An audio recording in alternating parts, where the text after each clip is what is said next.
நாங்கெல்லாம் அந்த காலத்துல டூர் போற நேரம் மாலை 6 மணிக்கு கிளம்பி விடியகாலம் 6 வரைக்கும் புரட்சி தலைவர் டூர் போவார். நான் கூடவே போவேன். ஊர்கள் வழியா போன நேரம் அந்த விடிய காலம் எல்லாம் கூடைய தலையில வச்சுக்கிட்டு தூக்கிக்கிட்டு காய்கறி பால் எல்லாம் எடுத்துக்கிட்டு மக்கள் போறதை பார்ப்பார். அதனால அப்படி ஒரு சூழல் இருந்தது. அவர் ஆட்சிக்கு வந்தா இந்த கிராமப்புற பெண்களுடைய வாழ்வாதாரத்தை போக்குவரத்து வசதி எல்லாம் அவருக்கு செஞ்சு தரணும் அப்பவே சொன்னாங்க. ஆட்சிக்கு வந்து விட்டு தலைவர் என்னிடம் சொன்னார்.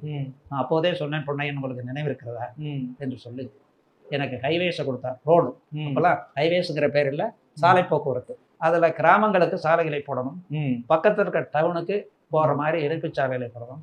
அதுல கிராமத்து பெண்கள் எல்லாம் டிக்கெட் இல்லாமையே அந்த வாகனங்கள்ல காய்கறி பால் அது மாதிரி அன்றாட விற்கக்கூடிய பொருளை கொண்டெல்லாம் போகணும்னு சலுகைகள் தந்து இந்தியாவிலேயே முதன்முறையாக கிராம சாலைகளை போட்டு அதில் கிராமத்து பெண்கள் அவர்கள் உற்பத்தி செய்கின்ற பால் காய்கறிகள் போன்றவற்றை விற்க ஏற்பாடு செய்து கிராம பேருந்துகளையும் விட்டார்.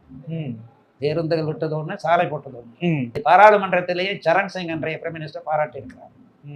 இந்த சட்டங்கள் உங்களுக்காக மட்டுமல்ல, இந்த சட்டங்கள் தான் தேவை.